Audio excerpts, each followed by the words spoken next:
The following edition of Connecticut Valley Views is made possible by Windsor Federal Savings, with offices in Windsor, Bloomfield, Granby, and East Windsor. Neighbors helping neighbors since 1936.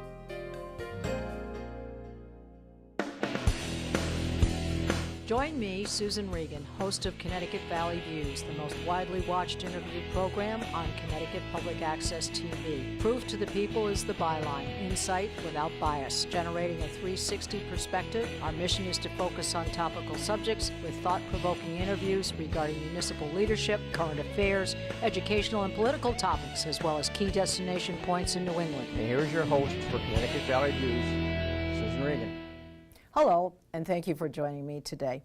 My guest is Rachel Cisto. She is from Ware, New Hampshire, and she is a senior majoring in journalism at the University of Hartford. What a pleasure to have you here today. Thank you for having me. And you drove a long way. I did. You're actually on vacation. Yeah, School's so closed. This is spring break week, so I came down from New Hampshire. It was give or take 3 hours or so. Yeah. Well, at least we weren't driving through the snow. At least we've had a break. This is true. Break. So thank you for doing that. Rachel, your article was published in the February 11th, 2015 edition of the Hartford Courant under Fresh Talk, and the title of it was "My Feminist Demand, Just Equality." What was the catalyst for you to write that? What inspired you to write that? I mean, you're a writer. Yes. But what was the purpose of the subject? Well, I had been talking with a friend of mine, and we had been having a debate about feminism and about whether it was still, a relevant idea. And sometimes I like to, pre-write things so that I know what I'm saying and that I can, argue effectively and I can make my points effectively and in a short amount of time. And, I had been getting really frustrated, and I told him, you know what, give me like 24 hours, let me write this thing, and I'll get back to you tomorrow. Gather your thoughts. And we can continue this debate once I know what I'm saying. So I had written it, and, I tend to be, like most writers, I tend to look at things I've written and be like, I really don't like this. This don't like your own cooking. Much work. Yeah, this needs so much work. Why would I do this? And I read it back, and I was like, I actually kind of like this. Like, I like how it's structured. I like, the amount of opinion versus story, and like I was kind of reading it back going, this is actually not bad. And a professor of mine had talked about the Current's Fresh Talk column, and he said anybody under 30 can submit your piece. And I thought, well, why not? I'm under 30. I mean, not by much, but I'm under 30, so I'll send in my thing. I wrote a thing, and I like it. So I sent it in one morning before class, and I went about a week. So long enough for me to forget that I sent it. And the editor called and was like, hey, we got your thing, we really like it, can we print it? And I had been doing something else at the time, so it took me a couple of seconds to process what he was saying to me. And then when it kind of connected, like, oh, yeah, that, yeah, sure you can print it. And then it kind of went from there. Well, your degree is going to be in journalism, but it's a little bit more than that. Tell us about that, because you had a kind of a circuitous route to ending up in majoring what you're majoring in. Just kind of briefly tell us how that all happened. Well, the official university, what will be on my degree is a major in communications with an emphasis in media and journalism and a minor in politics and government. And this all started when I was in high school. I was a staff writer for our local paper, for the Goffstown News, and I had been tapped to join the first robotics team, which is, you get 6 weeks to build a robot to play a game, and then you get 6 weeks of competition, and then you move on. And so I had been doing a weekly column for the paper about the team, and taking pictures of when we went to do PR stuff, and when we did charity work up at Dartmouth Children's Hospital, and we brought the robot, and the kids were driving it around. And so I had been taking pictures, and I was writing these pieces for them. And I also got to be the human player on the field. So that game was Logo Motion, it was called. So there was like triangle and square-shaped inner tubes, the shapes of the logo, that I was throwing out onto the field so the robot could pick them up and like hang them on the pegboard in front of us. It was cool. Kids must have been fascinated. Oh no, it was great. The one we brought up to the hospital was Tin Man 5. So it was a soccer playing robot. So it had a little kicker on the front. So the kids were driving it around and kicking soccer balls down the halls, and they were having a blast. It was great. It was a really great thing for us to do. So I was writing pieces about, here's the competition, here's all the charity stuff we're doing, we're doing this local TV show, here's where you can watch it. And I was doing all of that, and I had done model rockets in the past. I had gone down to NASA. I had gone to space camp the summer before college, and I was like, I'm going to go into physics. I'm going to go into astrophysics. I want to do that. And so I had started, and I was in chemistry, and I was in calculus, and I was doing all of this, STEM-related stuff, which I liked, but not, I wasn't in love with it. But my first day on campus, we did this thing called Freshman Fest. And I had this bright purple fedora covered in buttons, and I'm walking around outside looking at all the clubs like, oh, this stuff looks kind of cool. And I see one of the photographers for the Student Television Network. He's got the big camera on his shoulder, and coming from a news background, I went, oh, cool, camera. And then I kept going. Yeah. But it was just long enough for him to go, that one. Need that girl, yeah. And he ran up to me, gets about 2-3 inches from my nose with the lens of the camera, and goes, hi, freshman. And I'm like, hi. He goes, your hat wants to be on television. I was like, oh, wait, what? He goes, it wants to be on TV. Come here, and grabs my arms and just drags me across the plaza. And I'm like, all right, I'm going this way, I guess. Kind of deposits me in front of the table, goes, got a freshman, and runs away. And so the news director at the time turns around and goes, quit scaring the freshmen. Hi. And I'm like, wait, hi. And you were sucked into the whole thing. And I picked up with it, and I thought, well, I did the TV paper, close enough. This makes sense. So I went into it, and we have a lot of alumni at various stations around Connecticut.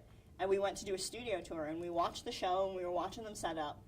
And then we went to Fox, Connecticut, and they have the current prints downstairs in the building. Sure. So they took us downstairs to watch the presses. And I'm kind of standing there, and they have this big plexiglass wall where you can look down on the presses and watch them printing. And it was like the kid at the aquarium. I had my face up against the glass watching it going, this Suddenly is the coolest physics thing I've ever seen. Yeah, physics is fading. Yeah, and the guy on the floor saw me, laughed, and brought up some of the freshly printed currents. I still have that copy.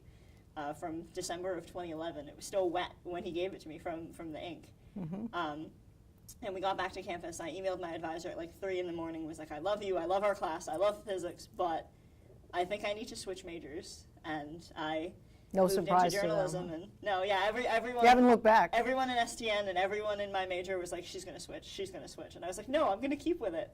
And then by December, I was like, nah, I'm switching. I'm out. This is what I want.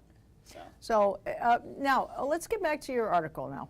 Obviously, there was a catalyst for you to write on this subject, and you were in a car dealership or something with your parents, and your father was buying a car, and you kind of ran into this first, I guess, situation that ignites your attitude towards this feminine issue. I was 17, I believe. And my sister was with me. She was 13, 14. So we were still fairly young. And my dad had gone in. His car had died. He needed a new car to get to work. Everything is 20 minutes from our town in any direction, so couldn't go without a car. And we get to the dealership, and the first guy we went to deal with was very nice, very kind. But when my dad kind of hesitated on one of the prices of the cars, they called in the sales manager. And they the always sales do. As they do. And the sales manager, was he was the very stereotypical, car salesman where you see, like, you're not 100% sure you want to believe anything that he's saying to you. And so we were, he was explaining all the numbers, and I saw something that, I was at 17, I was like, all right, maybe this isn't right, but this bothers me. Like, I don't think this shouldn't line up the way it does. But when I said something about it, the salesman kind of looked at me and went, this is your dad's car. I think there's like a copy of 17 or something in the lobby. Go read a magazine. And I kind of was like... It's very dismissive, just rude, yeah. Yeah, I was kind of like, oh, okay. And he was kind of like, both my sister and I, he was kind of like, oh, go. There's vending machines, there's magazines, go. So frustrated, I was like, all right, Steph, let's go. And so we left. We had come back later that day with my mom to sign off and end up buying the car. And... my mom had seen the same thing that I did, and she was like, that's not quite right. And the salesman just looked at her and was like, we don't need your signature. He can get it on his own. So she was like, all right, fine. And she walked out, and he signed for it by himself. But, he was very dismissive of both my mom and my sister and It was myself. almost as if he had a thing against women being involved in the deal at all. I mean, if he's dismissing his wife, you don't need a co-signer. Your father's credit's good enough. Yeah. But it was rather a strange attitude towards you, your sister, and your mother. Yeah. All right, now this also permeated in some of the interviews that you've done based on what your job requirements were to write something. Tell us a little bit about that. I was going into my sophomore year at Hartford, so it was right after I had switched over to journalism, and I was at an internship back in New Hampshire.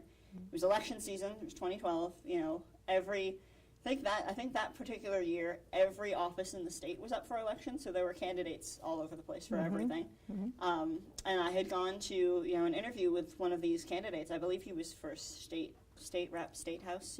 One of the lower level candidates. And I was with a reporter. And we were there talking to him, and the reporter's going, and we have Rachel here. She's one of our interns, and he kind of turns and goes, "Aw, you brought the intern. Is she gonna help you?" And I kind of stood there like, "Hello, I'm a 19-year-old. Like I'm an adult. I really don't appreciate being spoken to like a small dog." And I was a little put off then, but I thought, okay, well, maybe it's just it's election season. They're trying to come off as nice and sweet as possible to everybody. Maybe it was just a or maybe it was a flirtation, or who knows. I kind of was just like, all right, I brush it off. I'm here to do a story. I'm here to watch this reporter. I want to go into politics. This is what I'm here to pay attention to, not this guy. And and then this election season, we had STN had gotten press passes to go cover one of the governor's debates. So we were there, we watched the debate, and then we got to the press conferences afterwards where they come out and they, all the reporters ask all the questions. And, candidate Foley had been up there. And he was making some case about, Malloy was bringing up all the stuff from my past and it's not relevant, And so I stepped forward and I said, well, if it's not relevant, why are you letting him harp on it? Why are you, continuing to grab on it if it's not relevant? And he kind of looked at me, just didn't say anything for a couple of seconds and kind of went, "Oh," and then turned and started talking to the reporter next to me. And I was kind of like, "Oh, hi, I'm standing directly in front of you." I was 21 at the time. I'm like, I'm actually an adult. I'm a reporter. I'm a professional. I have my pad. I have my earpiece. I have my microphone. I'm asking you a question. And your response is to kind of, look at me pityingly and then start talking to the guy next to me. It's a way of getting out of it. But it came across to you as another slight, as it were. Now, they also, you referred to the fact that there's a kind of this masculinity is often when deferred to, gee, you throw like a girl, you something like a girl. It's coming off as if, almost as if it's a disease of a kind to be anything in reference to a man when associated with a girl or a girl's attributes. Do you see it that way? I mean, it's as though you're sort of second rate. Right. I don't know that it's a disease per se, but I definitely think that, especially the way society looks at it, is that being female and being, girly when you're supposed to be very masculine is degrading. I think the way, especially American society looks at it, is that, being a girl is degrading, and that, women kind of are second rate. We shouldn't be. And, Why do you think that is, though, Rachel? Why is it not? I mean, are there not attributes of the feminine side of life that are strengths in a way? Maybe we're more sympathetic. Maybe we're more empathetic. Maybe we're more understanding. Maybe we're more compassionate. Maybe we have the ability to be able to understand how other people feel. But those are not necessarily attributes that are held up to the light and admired. I think it's a societal attitude. I think, I know it was founding fathers. It was less than 100 years ago that women weren't allowed to vote. That women were jailed for trying to stand up and give their opinion. And I think it's been a societal value that the men are the ones who are in charge and the men are the ones who get things done. And I see it starting to shift, especially with a lot of people in my generation and younger. I see just as many girls holding up signs that are like, "I don't hate men, I don't need feminism," which I think is really dangerous because I don't know that they know what they're saying they don't need. They're kind of like brushing off the women who were jailed 100 years ago for trying to vote, who fought in, it was up until 1993, marital rape and spousal rape was legal because it was your husband and, just as long as I've been justified alive, because it was justified. And, You know, in a lot of countries, domestic violence and, you know, beating your girlfriend because she said something you didn't like, that's legal in a lot of places, and it's not legal here. Even as far as honor killings, Right. come from some cultures. And I think these 15, 16-year-old girls holding up signs that are like, I don't need feminism, they don't know what it means. I think it's been co-opted by these, you know, very radical people who are saying, you know, men should just be kicked out of everything, and, you know, women are the best to run anything. And, you know, they're kind of like, you know, they're making the whole movement, the whole idea of feminism look kind of crazy. All right, well, let's go to the usual question. If a woman shows strong leadership, shows and reflects some of the attributes normally assigned to men, which would be being in charge, being a good leader, being firm, dealing out punishment where necessary for a job that's not well done, those things tend to look at, and they tend to want to use the word bitch, quite frankly. Who needs that hard-ass broad around here?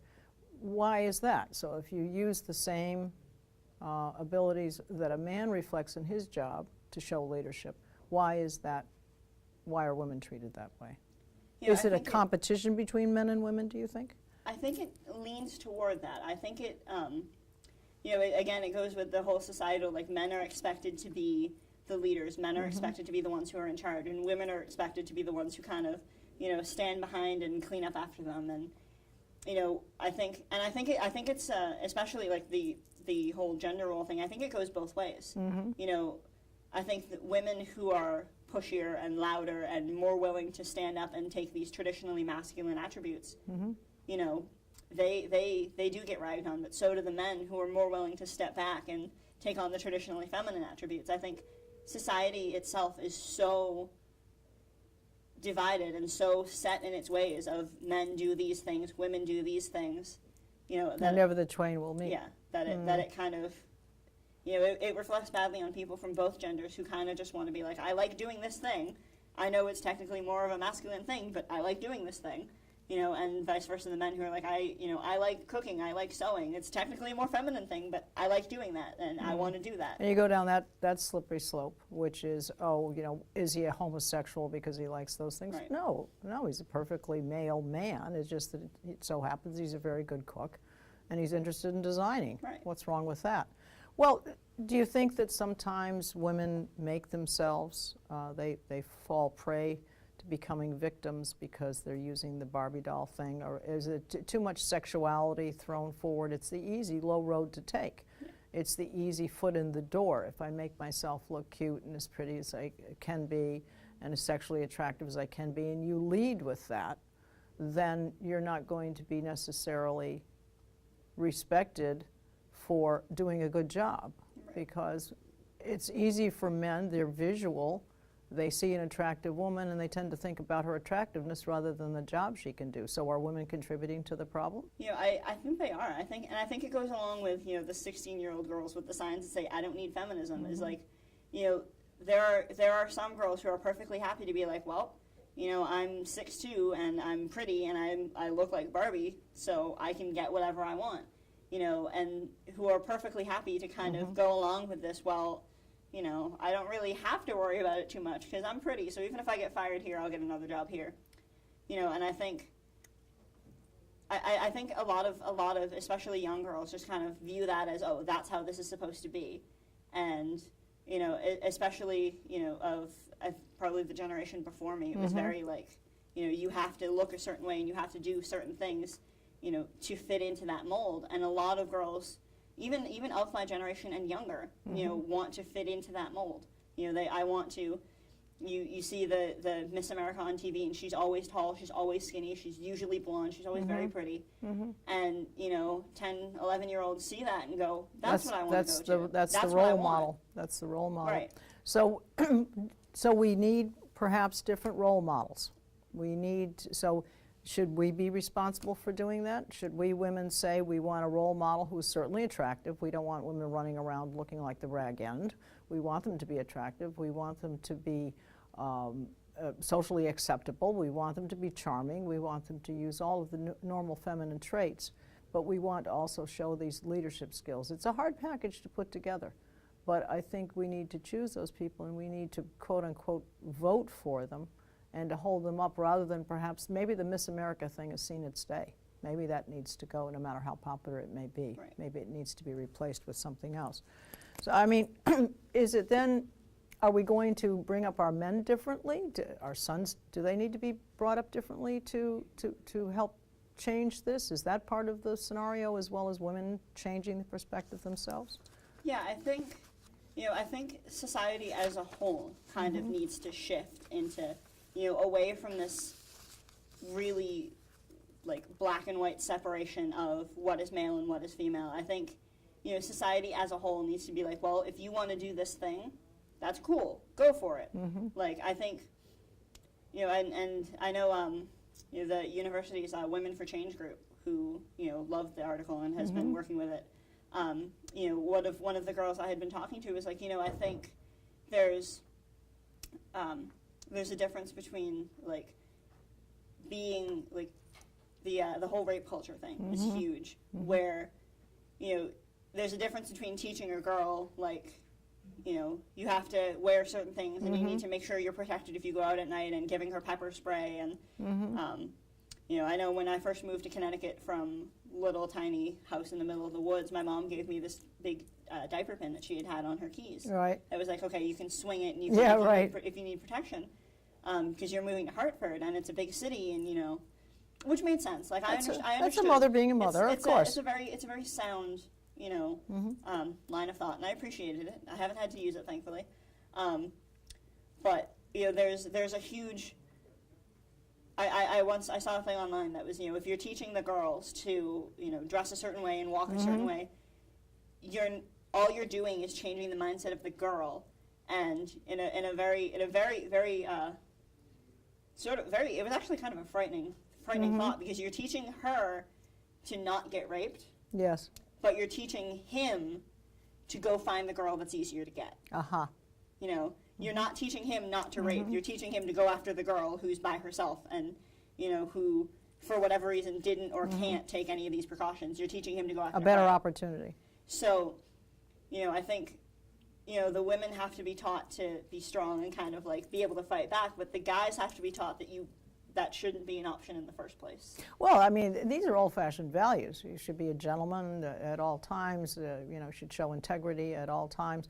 But because of our particular culture and the way it is, and because of the proliferation of movies, books, TV, things that go viral on YouTube and so forth, we see a lot of this domestic violence. We see a lot of it, and it almost becomes almost every day. It becomes almost, we accept it.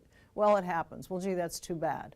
And I feel that sometimes with rape victims that they look at too much, what are we going to do for the girl after it's happened? What are we going to do to prevent it from happening? Is really would be more the case. And I think the punishment needs to be put on, and it needs to be laid out for if in fact you are caught and you are a person who has committed rape or attacked a woman, this is what's going to happen to you. If you put more on the prevention and less on let's make sure we handle the girls well after the situation happens, the issue happens, I think we need to do that. So it's a combination of a lot of things, and it's hard to shift given all the things that we have that are involved in it. All right, well, you closed your article with, it's not about, and I'm quoting you here, it's not about men or women being better than each other, it's about treating everyone with respect, it's about being equal. Is that realistic? Do you think we're all can be equal? Do you think men are going to look at women on an equal basis? Is it something short term, or is this just going to be an ever evolving? I think it's going to be, equality is kind of this thing that is always, going generally in the right direction. I liken it to, interracial marriage was illegal for a very, very long time, and, African Americans and people of color and white people were looked at as, the white people were obviously better, and we had more rights and more, and over time it has shifted. It's still not perfect, obviously. You look at Ferguson and you look at the Eric Garner case in New York. It's obviously not perfect, but it's going in a better direction. And I think, equality is like that. I think it's kind of a thing that you have to push in the right direction. It may not get there immediately. I may not see it. It'd be awesome if I did. I may not. Maybe, you know, my sister will see it. Maybe if I have kids, maybe they'll see it. Maybe it'll be different women on an individual basis, because Yeah. we're all going to handle our situations the way we handle them. Right. You are going to be in a certain situation with a certain piece that you need to write, and you're going to have to present yourself in front of some politician, and you're going to do whatever you do, and you're going to have to handle it the way you do it.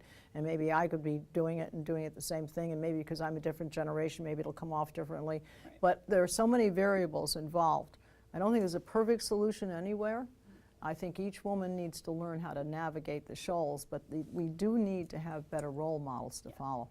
Because if we don't have the role models, then they're not going to be the ones towards where women are going to head toward that. Well, having said all of that and written the article and had it published and so forth, have you had a response? What, friends, associates, classmates? I've seen a number of comments on the site that on the Current's website that were very positive. That were like, oh, you know, I've seen this myself, and it's great to see, you know, younger generations of women still, you know, seeing the same thing and still wanting to push toward that equality and push toward that norm. And not being afraid to write about it. Not being afraid to stand up and be like, this is a thing, that's an issue that needs to change. The university has gone absolutely ballistic with it. You know, it was on U-Notes, which is our daily, you know, newsletter of interesting thing that happens in the university, which gets emailed to everyone in the university. You know, it was hung up in, I guess they printed it out and hung it up in the School of Communication. It was on the Facebook page, and the university took it, and you know, I've been told that there are professors who are, you know, who used it in part of their class, and my professor in a class food journalism had nothing to do with writing editorials. But I walked in the day at print that Wednesday, and we looked at each other, and he said, "Oh, good, you're here," and pulled a big stack of papers out of his bag, and I was like, "You are not doing what I think you're doing."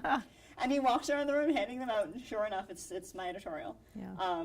You know, I've heard of, there's a psych professor who was using it, and she was teaching a class on women and gender equality and used it in her class. You know, I've had it was reprinted by an organization back in New Hampshire called Girls at Work, which is pushing towards, you know, getting girls and women, you know, job training and getting them, you know, to work. You know, and that was reprinted on their website.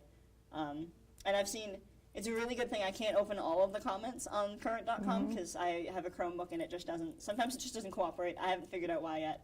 I'm not going to fight this one because a lot of the ones that I have seen by, you know, people who identified as men who are very male presenting, you know, called me very naive. One of them called me a girl child, and they were like, "Oh, she's still in school. She doesn't know what she's talking about. She doesn't have this experience.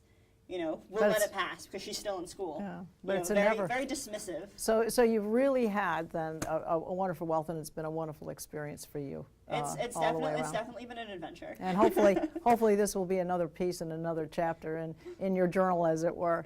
Well, it's been a pleasure talking to you. I thank you very much for your time, your long drive, and I want to thank all my viewers. I think hopefully you're finding all of these things very interesting. I want to remind you to see our online publication, the CT Web Element, that is available through our website. And our website, I encourage you to see all of our shows. It's on www.ctvalleyviews.com. This is Susan Regan. Thank you for joining me in bringing proof to the people.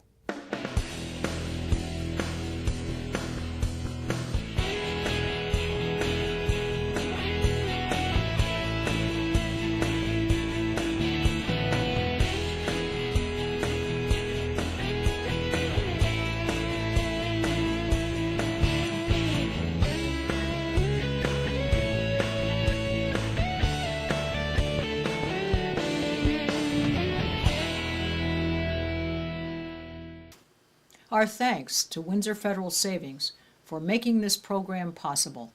Neighbors helping neighbors since 1936.